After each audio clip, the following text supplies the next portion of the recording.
channel Sharing Tulus Kekristenan, sharing ke-52 dengan topik siapakah sesama manusia bagi orang Kristen dan bagi non-Kristen.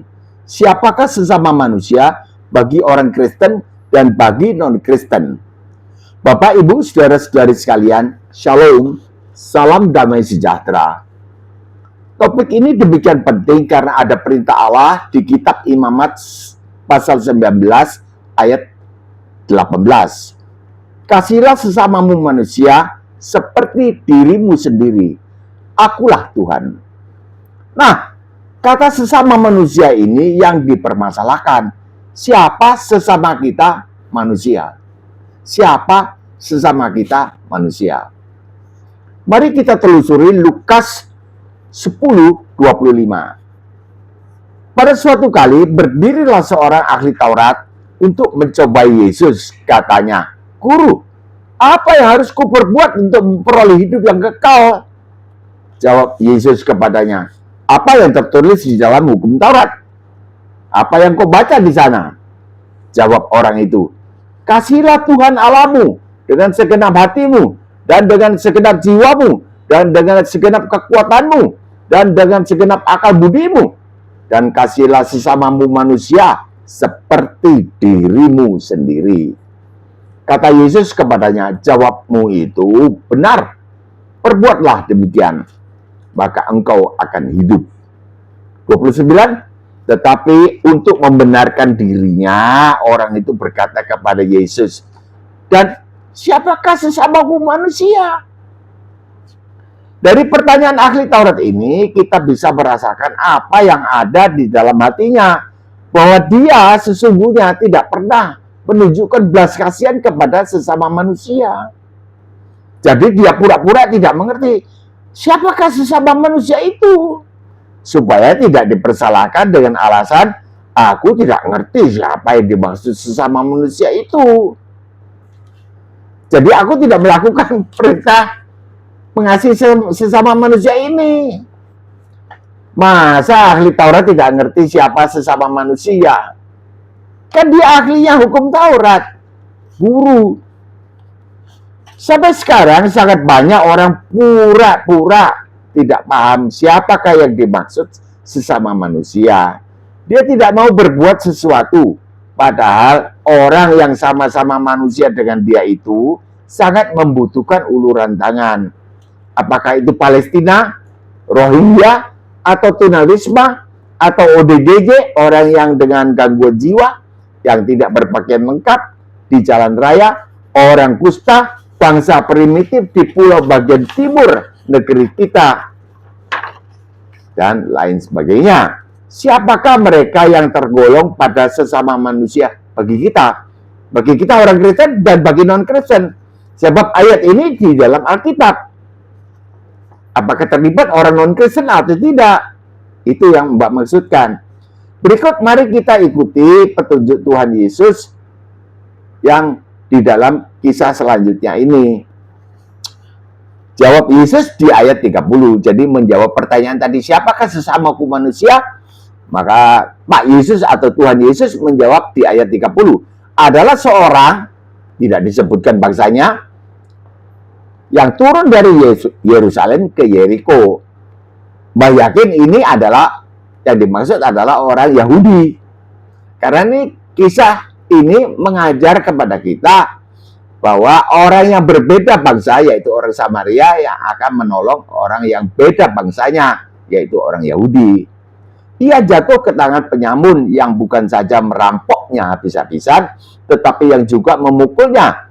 Dan sesudah itu pergi meninggalkannya setengah mati. 31. Kebetulan ada seorang imam turun melalui jalan itu. Ia melihat orang itu. Maksudnya adalah imam ini melihat dari jauh. Tetapi ia melewatinya dari seberang jalan. Dia pura-pura tidak tahu.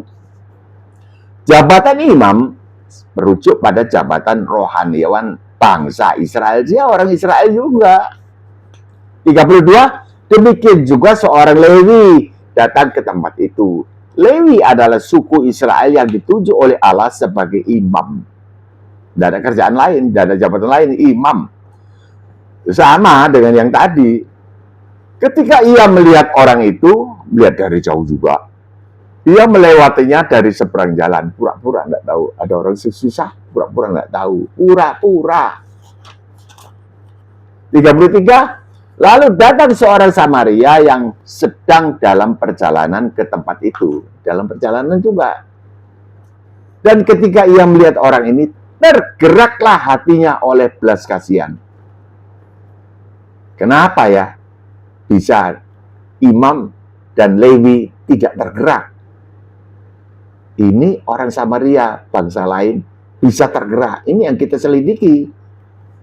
Jangan sampai seperti kita ini seperti imam dan Lewi ini. 34, ia pergi membalut lukanya. Orang Samaria ini pergi membalut luka orang Yahudi yang digebukin tadi, yang malang tadi. Dan seterusnya, kisah ini kita sudah tahu, dibawa ke hotel malam itu dan seterusnya. 36, Pak Yesus atau Tuhan Yesus bertanya kepada ahli Taurat tadi yang mencobainya, siapakah di antara ketiga orang ini menurut pendapatmu, ahli Taurat, adalah sesama manusia dari orang yang jatuh ke tangan penyamun itu? Siapakah dari tiga orang yang dikisahkan tadi, imam, Lewi, dan orang Samaria ini adalah sesama manusia bagi orang yang malang itu? 37, jawab orang ini, yaitu ahli Taurat yang mencobai Pak Yesus tadi, orang yang telah menunjukkan belas kasihan kepadanya. Orang yang telah menunjukkan belas kasihan kepada orang yang malang itu. Kata Yesus kepadanya, pergilah dan perbuatlah demikian. Sebenarnya kita tidak usah diajari siapakah sesama manusia kita itu. Hati nurani kita dengan cepat bisa mengetahui apakah dia sesama manusia, sama dengan kita, atau bukan. Dia manusia atau hewan. Dia orang utan atau orang. Yang dipermasalahkan adalah bukan itu, tapi soal sikap hati kita mau mengasihi sesama manusia atau tidak. Ini kita mundur lagi. Mengapa sikap hati kita bisa tidak mengasihi sesama manusia? Di dalam kisah tadi, imam dan orang Lewi itu tidak mau menolong, walaupun mereka berkebangsaan yang sama, Yahudi, dengan orang yang malang itu. Yahudi sama-sama, tapi tidak mau menolong. Sebab mereka tidak menaati perintah Allah. Sebetulnya kalau sesama bangsa, ya, nolong, itu sudah unggul. Ini lebih di bawah. Walaupun sama agama bangsanya, tidak mau nolong. Kita lanjut. Sebaliknya orang Samaria itu turun tangan menolong, sekalipun berbeda kebangsaannya. Mengapa? Sebab orang Samaria ini mau menaati perintah Allah. Ini masalahnya. Sehingga memilih sikap menaruh belas kasihan. Sebab di dalam diri kita ini kan ada dua. Mau belas kasihan, ada satunya tidak mau deh. Egois. Mau menaruh belas kasihan kepada orang yang malang itu. Dasarnya mau taat perintah Allah. Ini saja. Maka dia memilih kehendak roh. Kasihan. Itu belas kasihan kehendak roh. Bukan kehendak daging, egois. Kepentingan diri sendiri. Jadi sesuai dengan sabda Tuhan Yesus di dalam kisah tadi, kita mengetahui bahwa tindakan memberi sedekah kepada peminta-minta di rumah makan, minta kasihan, sama ya, dia terima aku sama bangsanya ya, terus kasih. Tunawisma, orang buta, tetangga, atau memberi bantuan kepada orang-orang Palestina, Rohingya, atau bangsa apa saja yang sedang kelaparan sekarang ini, atas dasar satu suku bangsa, satu bangsa, atau sama agama, adalah tindakan yang tidak sesuai dengan hatinya Allah. Sebab perintah beliau kan, kasihilah sesamamu manusia seperti engkau mengasihi dirimu sendiri. Mengasihi diri sendiri, seandainya aku di situ, Aku yang sekelaparan bagaimana ya? Itu maksudnya. Yaitu mengasihi atas dasar belas kasihan. Mengasihi atas dasar belas kasihan seperti kita mengasihi diri sendiri. Seperti kita menolong diri sendiri. Atas dasar belas kasihan seperti yang dikerjakan oleh orang Samaria di dalam kisah tadi. Jikalau kita menaati perintah Allah, maka Allah akan memampukan kita menaruh belas kasihan. Mau taat? Ya deh. Timbul belas kasihannya itu timbul langsung. Mbah sedang melayani tunawisma seperti melayani Tuhan Yesus di Matius 25 ayat 40. Dia lain suku. Kebetulan sama agamanya.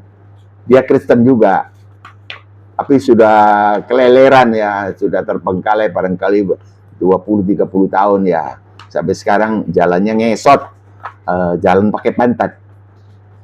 Umur hampir 70 tahun. Jika berkenan menonton videonya di channel Murtadin Perlu Tahu ini, spasi ke garis datar 23. Kesimpulan bahasan kita adalah sesama manusia bagi orang Kristen maupun non-Kristen adalah kepada siapa kita menaruh belas kasihan. Bukan karena sama bangsanya atau sama agamanya, melainkan sama-sama ciptaan Tuhan. Sampai di sini dulu, Mbah mohon pamit undur diri. Kiranya turunlah berkat dari sorga, berkat rohani dan jasmani, serta ekonomi berkecukupan bagi para penonton video ini serta keluarganya. Di dalam nama Tuhan Yesus Kristus. Amin. Jika berkenan berlangganan, tekanlah subscribe. Jika suka, tekanlah like, jempol yang ke atas. Jika ingin menolong keluarga atau teman-teman, bagikanlah video ini kepada mereka. Jika berkehendak, tulislah komentar yang dahsyat, koreksi Mbah, atau apresiasi Mbah. Sampai jumpa besok, insya Allah. Shalom.